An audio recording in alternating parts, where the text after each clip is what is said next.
বিশ্ববিদ্যালয়ে একটি প্রদর্শনী, তারপর মাত্র কয়েক মিনিটের মধ্যে পুরো ক্যাম্পাস যেন রূপ নিল সংঘর্ষের ময়দানে।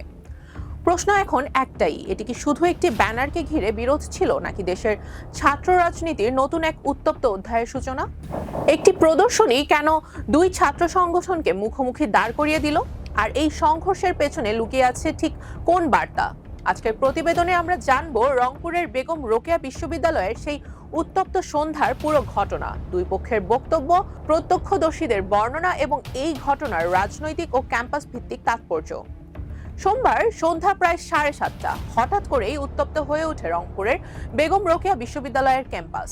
বিশ্ববিদ্যালয়ের শাখা ছাত্রদল এবং ছাত্র শিবিরের নেতাকর্মীদের মধ্যে শুরু হয় তীব্র উত্তেজনা।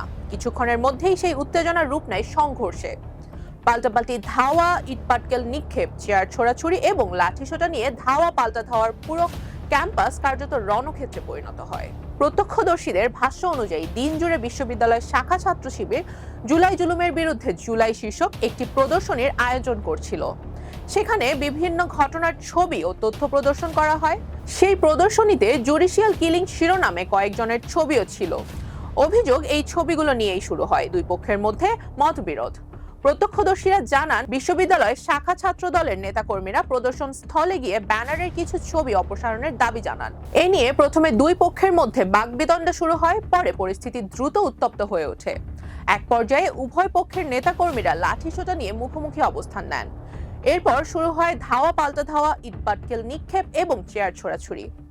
সংঘর্ষে উভয় পক্ষের কয়েকজন আহত হওয়ার খবর পাওয়া যায়। ঘটনার পর রাত পর্যন্ত ক্যাম্পাসে উত্তেজনা অব্যাহত থাকে।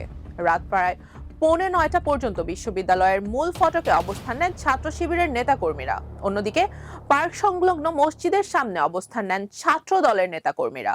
ফলে পুরো এলাকায় আতঙ্ক ও উদ্বেগ ছড়িয়ে পড়ে। এবার আসা যাক দুই পক্ষের বক্তব্যে। বিশ্ববিদ্যালয়ের শাখা ছাত্র শিবিরের দপ্তর সম্পাদক শিবলি সাদিক দাবি করেন, প্রদর্শনীতে যেসব ছবি রাখা হয়েছিল সেগুলো নিয়ে ছাত্রদল আপত্তি জানায় এবং ছবি সরিয়ে নিতে বলে। তাদের বক্তব্য ছিল, সংশ্লিষ্ট ব্যক্তিদের ছবি সেখানে রাখা যাবে না। শিবলি সাদিকের ভাষ্য অনুযায়ী তারা ছাত্রদলকে বলেন, বিষয়টি বিশ্ববিদ্যালয় প্রশাসনের মাধ্যমে সিদ্ধান্ত নেওয়া হোক। তার দাবি, পরিস্থিতি একবার শান্ত হলেও পরে ছাত্রদলের নেতাকর্মীরা আবার অতর্কিত হামলা চালান। অন্যদিকে বিশ্ববিদ্যালয়ের শাখা ছাত্রদলের সভাপতি মোহাম্মদ ইয়ামিন ভিন্ন দাবি করেন। তার বক্তব্য অনুযায়ী প্রদর্শনীতে মুক্তিযুদ্ধ বিরোধী হিসেবে পরিচিত কয়েকজন ব্যক্তির ছবি এমনভাবে উপস্থাপন করা হয়েছিল যা নিয়ে তারা আপত্তি জানান। তিনি বলেন, তারা ওই ছবিগুলো অপসারণের দাবি করলে উভয় পক্ষের মধ্যে ধাক্কাধাক্কি শুরু হয় এবং পরে পরিস্থিতি সংঘর্ষে রূপ নেয়। অর্থাৎ সংঘর্ষের কারণ নিয়ে দুই পক্ষ সম্পূর্ণ ভিন্ন দাবি করছে। এক পক্ষ বলছে তারা হামলার শিকার হয়েছে, অন্য পক্ষ বলছে আপত্তির জেরেই সংঘর্ষের সূত্রপাত হয়েছে। এখন পর্যন্ত কোনো স্বাধীন তদন্তে এই দাবিগুলোর সত্যতা নিশ্চিত হয়নি। বিশ্লেষকরা বলছেন, বাংলাদেশের বিশ্ববিদ্যালয়গুলোতে ছাত্র রাজনীতির উত্তেজনা নতুন নয়। তবে মতপার্থক্য যদি আলোচনার টেবিল ছেড়ে সংঘর্ষে গড়ায়, তাহলে সবচেয়ে বড় ক্ষতি হয় শিক্ষা পরিবেশের।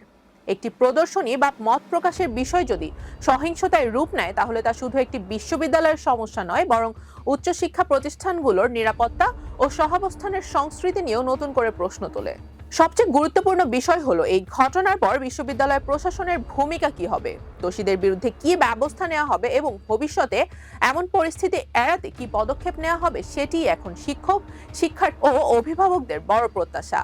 এই ঘটনার তদন্ত এবং প্রশাসনের পরবর্তী সিদ্ধান্তই নির্ধারণ করবে এটি একটি বিচ্ছিন্ন সংঘর্ষ হিসেবে শেষ হবে, নাকি দেশের ছাত্র রাজনীতিতে আরো বড় বিতর্কের সূচনা করবে।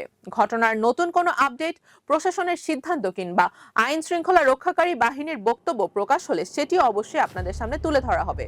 তাই নির্ভরযোগ্য ও যাচাই করা খবর সবার আগে জানতে আমাদের সঙ্গেই থাকুন। রুবাইয়াত জান্নাত, টাইমস 24।